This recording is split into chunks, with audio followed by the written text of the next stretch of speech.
sobat semua, welcome back to my channel di Cindy Beretta. Dan video kali ini kita bakal membahas tips dasar bagi para pencinta anabul supaya kita semua dan kalian semua itu aware gimana sih caranya kita menangani atau memberikan penanganan pertama buat kucing atau anjing yang lagi demam. Yuk!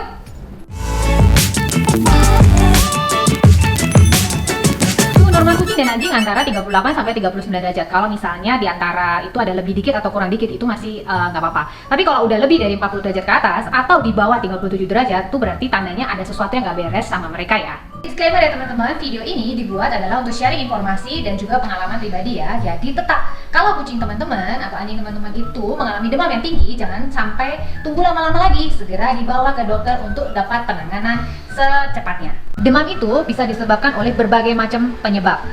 Trauma injury, bengkak, abses, patah tulang, virus, infeksi bakteri, kanker, tumor, luka terbuka. Masih banyak hal lain yang bisa menyebabkan kucing atau anjing Anda itu demam. Yang pertama yang bisa dilakukan adalah kalian cek fisik badan kucing atau anjingnya. Jadi mesti dicek tuh di bagian tulang-tulang kakinya, di punggungnya, di tulang rusuk, kemudian di bawah rahang, ini apakah ada benjolan, kemudian apakah ada pembengkakan, kemudian buka rahang mulutnya juga dilihat apakah di tenggorokannya itu kelihatan merah, kemudian juga di jari jemarinya. Kalau misalnya ada trauma injury atau ada luka terbuka, kemudian ada abses bentuknya benjolan-benjolan di dalam tubuhnya atau ada patah tulang yang kayak gini dan menyebabkan dia terjadi demam pada kucing atau anjing, lebih baik kasus-kasus yang seperti ini langsung dibawa ke dokter karena biar diteliti lebih lanjut dan ditangani dengan penanganan yang lebih tepat. Penyebab demam lainnya itu adalah karena simple kekurangan cairan atau dehidrasi. Jadi yang bisa dilakukan adalah kita harus memberikan asupan cairan yang cukup buat mereka dan juga makanan yang bernutrisi ya.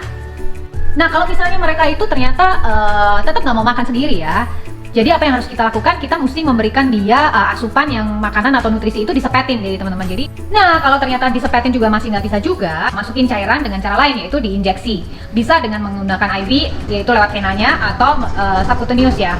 Jadi di bawah kulit, injeksi di bawah kulit.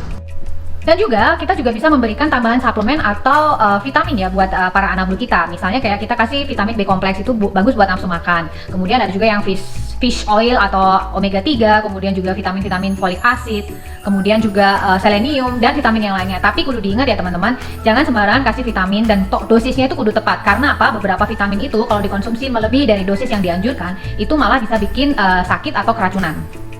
Beberapa multivitamin yang bisa kalian beli, misalnya di klinik, di pet shop, ataupun di online shop ya, itu yang gampang dicari, misalnya kayak Nutri Plus Gel atau Nutri Gel Plus ya, nah itu. Kemudian Lysin Plus, kemudian juga New Fit multivitamin atau multivitamin merek lainnya yang isinya memang diperuntukkan bagi hewan ya, dan juga diberikan dosis yang tepat, sehingga ini menjaga daya tahan tubuh mereka dan kesehatan mereka secara overall, sehingga mereka nggak gampang sakit dan tentunya juga nggak demam. Kalau demamnya ini disebabkan karena infeksi bakteri, maka kita harus memberikan mereka adalah antibiotik. Ada beberapa antibiotik yang diresepkan untuk anabul ya, misalnya kayak doxycycline, kemudian amoxicillin, ampicillin, kemudian ada clindamycin, lalu clarithromycin, kemudian yang terakhir adalah marbufloxacin. Ini yang perlu dicatat ya teman-teman, jadi setiap antibiotik yang diberikan itu sebenarnya spesifik untuk infeksi bakteri tertentu. Jadi nggak ada satu obat yang untuk semua jenis infeksi bakteri. Dan perlu diingat lagi adalah kontraindikasi dari obat itu sendiri. Misalnya misalnya kucing Anda punya sakit bawaan, sakit ginjal, atau sakit diabetes, maka udah pasti ada antibiotik tertentu yang mereka nggak boleh konsumsi. Misalnya nggak boleh A, B, C, mereka harus ada obat antibiotik yang lainnya. Nah untuk detail mengenai hal ini kita akan ngebahas di video yang lainnya ya. Dan yang selalu yang terbaik ya teman-teman adalah sebelum penggunaan antibiotik itu kalian harus konsultasi dengan dokter supaya penggunaan dan dosisnya itu lebih tepat. Demam biasanya itu juga akibat adanya peradangan di dalam tubuh si kucing. Jadi kita juga bisa memberikan obat-obat untuk mengurangi radang dan menurunkan panas. Antara lain adalah seperti ini. Yang pertama adalah meloxicam. Ini adalah obat anti panas, turun panas dan juga untuk anti radang sendi. Yang kedua adalah robenacoxib. Ini buat sama untuk anti radang. Biasanya diberikan kalau misalnya habis pasca operasi ya. Nah, yang ini kalian kudu ingat dan penting untuk dicatat ya teman-teman, yaitu jangan pernah kasih obat ini buat kucing Anda karena berbahaya, yaitu paracetamol atau yang sering disebut juga dengan acetaminophen. Yang kedua adalah acetyl salicylate acid. Oke, ingat, paracetamol atau acetaminophen. Yang kedua adalah acetyl salicylate acid. Mengapa? Karena buat manusia mungkin ini oke banget untuk anti radang atau turun panas, common ya. Tapi buat kucing sebenarnya ini berbahaya karena mereka itu tubuhnya nggak bisa breakdown atau nggak bisa mencerna obat ini sehingga malah berubah menjadi racun buat tubuhnya mereka. Oke teman-teman, itu tadi adalah tips singkat gimana merawat kucing atau anjing yang lagi demam. Terima kasih buat nonton video ini dan sampai ketemu lagi di video yang lainnya mengenai tips-tips tentang anabul.